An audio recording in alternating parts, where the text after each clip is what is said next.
Mia, ayon sa DSWD, papaano ba ang ginawang proseso sa pagkakaloob ng 80,000 pesos doon sa babaeng nag-viral? Magandang tanghali sa iyo, Ella. Ayon kay DSWD Secretary Rex Gatchalian, dumaan sa masusing assessment ang kaso ni Rose na nag-viral na babae nga doon sa drainage at nakadepende doon sa mga social worker yung magiging bibigay na ayuda sa kanya.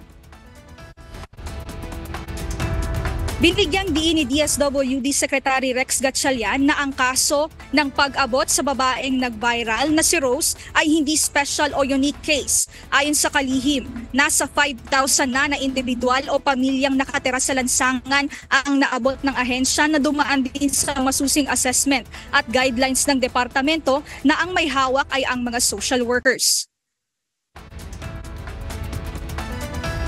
Gusto ko i-point out na may condition to. Hindi to binibigay ng isang bulto. Katulad dito kay Rose, in tranches siya ibibigay.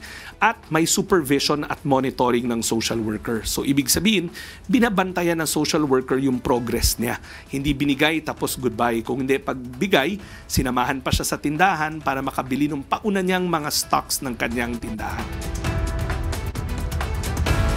Paglilinaw pa ng kalihim na 2023 inilunsad ang programang pag-abot para sa mga in-street situation. Nakapublish din aniya ang guidelines nito online. Dagdag pa nito na araw-araw higit na sa 100 social worker ang nag-iikot sa Metro Manila para manghikayat sa mga nasa lansangan na sumama sa kanila. Para mamigyan ng temporary intervention kagaya ng temporary housing at livelihood assistance. Ella, dagdag pa ng kalihim na nasa guidelines din kung magkano ang ibibigay na assistance doon sa isang benepisyaryo na nagre-range ng hanggang 10,000 pesos hanggang 80,000 pesos na magiging basihan pa rin ang assessment ng mga social worker.